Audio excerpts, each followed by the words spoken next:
Hola amigos de Clásica 92, ya estamos con Félix Rodríguez en los estudios, así que en unos minutos más ya va a estar comentando toda su historia y cómo llegó a través de este contacto que hoy nos está firmando, autografiado, la foto del momento en que le capturó al Che Guevara. Así que va a ser una nota preciosa. Así que Félix, saluda a toda la gente de internet que va a estar acompañándonos en esta mañana de jueves histórico, ¿no? 10 de marzo, eh, para recordar toda tu historia. Así, muchas gracias, ¿eh? Un placer estar con todos ustedes. Bueno, estamos con Félix Rodríguez. Esto es una previa a lo que va a ser el show de la radio en unos minutos. Félix, ¿cómo fue esa captura al Che Guevara? Esas son una de las tantas cosas que podés contar acá en Clásica. ¿Qué recordás de esa época como hecho anecdótico? Mira, fue una decisión del gobierno americano llevar a cubanos Ajá, que no eran ciudadanos americanos porque había una prohibición del embajador sí. de que participaran en zonas de combate. Entonces se nos escogió a dos de nosotros para participar de asesores del segundo batallón de Ranger y de la octava división de ejército, que era el área de operación donde estaba operando el Che Guevara. Y por supuesto para nosotros fue extremadamente interesante, y sobre todo porque sabíamos del historial del Che Guevara en Cuba, de los asesinatos que había cometido en la fortaleza de La Cabaña y demás. Y era un challenge para nosotros participar en esa operación. Entonces, en esa época ya se lo tenía como una especie de leyenda en lo que es el mundo, bueno, en sí, de la guerrilla, ¿no? ¿Quién fue el que dio la orden? Y es la pregunta que todo el mundo aquí me hace. ¿Fue Cuba o vino algo por parte de Estados Unidos? ¿Cómo?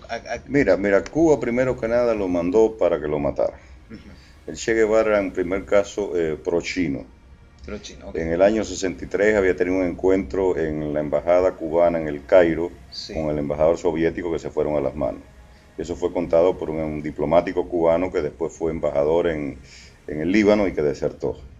De ahí en adelante fue marginado. De ahí entonces en el 64 va a África con el grupo, prácticamente el mismo grupo que lo acompañó a Bolivia, y en África el armamento que recibió todo provino de la China comunista en un barco. Cuando fracasa en África no quería regresar a Cuba y entonces se ubica en Praga, a las afueras de Praga, con Tania. Ahí lo tuvieron que ir a buscar dos comandantes cubanos, creo que era Ramiro Valdés y Almeida, que eran amigos de él, para convencerlo que regresara a Cuba, que no quería regresar. Entonces por fin regresó y entonces va a Bolivia. En Bolivia va en una situación, realmente si tú analizas los pormenores de la operación, fue para que lo mataran. Llega a Bolivia y el transmisor que le habían dado los cubanos no le funcionaba, estaba roto. O sea, jamás pudo comunicarse con La Habana. Podía recibir por la radio de Radio Habana Cuba, pero no podía transmitirle. Igual que no tener comunicación. Tú cuando necesitas pedir algo, tienes que pedirlo para que te lo manden. Y si tienes un personal de apoyo cerca, en 24 horas. Y él, para contestarle a Cuba, tenía que mandarlo a través de cartas de correo a la Ciudad de México, a París o a Montevideo, Uruguay, y cuando ese mensaje llegaba a Cuba habían pasado más de un mes. Mucho tiempo. Mario Monge, el líder del Partido Comunista Boliviano, que se había entrevistado con Castro 2 meses antes, el 31 de diciembre del 66, se entrevista con el Che para celebrar el 1 de año, hacen un lechón tipo cubano con vino y demás, y ahí viene un rompimiento total del Partido Comunista Boliviano con el Che Guevara. Y entonces prácticamente Mario Monge le dice, inclusive a la gente del Partido Comunista que estaban con él, que los que se queden son expulsados del partido, y le retira totalmente la ayuda. Hay algo que me pregunta todo el mundo y es aquí en el Facebook, y es, ¿cómo viste al hombre, al Che Guevara? ¿Notaste algún cambio en lo que era su enfermedad? Bueno, era asmático.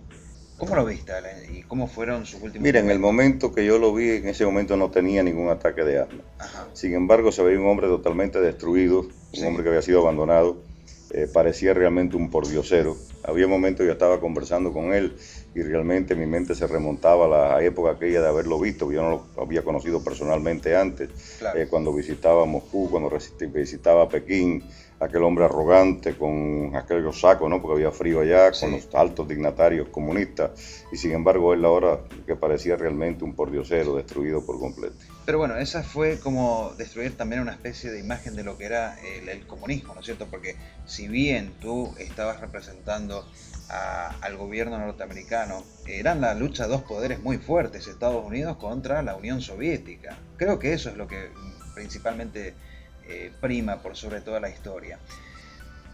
¿Qué queda de aquel hombre que agarró al Che Guevara? ¿Cómo siguieron esa historia? Me interesa lo que es la historia argentina, al año 72-73. ¿Cómo fue esa evolución tan fuerte en el cambio de Latinoamérica? En aquella oportunidad, bueno, 72-73, yo acababa de regresar de Vietnam. Y un general argentino me había pedido específicamente para que fuera su asesor. Sí. El general Tomás Armando Sánchez de Bustamante había visitado Vietnam a finales del año 71 y entonces me conoció porque a mí me asignaron para que le diera un recorrido por la tercera zona militar, ya que yo hablaba español y él no hablaba inglés. Y entonces después de eso él me pidió por nombre para que fuera su asesor. Él era en aquel momento el comandante del primer cuerpo de ejército, siendo el presidente Alejandro Lanusse en Argentina. Y entonces, pues a finales del 72, después de regresar de Vietnam, que yo había regresado bajo situaciones médicas por accidente de helicóptero, se me dio un waiver especial para que fuera allá. Había un gran interés de tener un asesor a nivel de un general argentino. Y entonces fui con toda mi familia para Buenos Aires, nos hospedamos en el área de La Lucila y empezamos a trabajar asesorando en la parte de inteligencia. Era la época aquella donde estaban los grupos terroristas argentinos, por cierto muchos de ellos estaban en este momento en el poder. Sí. Y era la época aquella de montoneros, ¿no? y demás, ¿no? Bueno, son cosas que pasan, ¿no? Pero bueno. Seguro. Bueno, Félix, así que un gusto tenerte acá, compartir con la gente placer. que estuvo siguiendo todos estos días para compartir esta entrevista. Así que bueno, nos vamos al estudio de radio ahora, ¿ok? Un placer.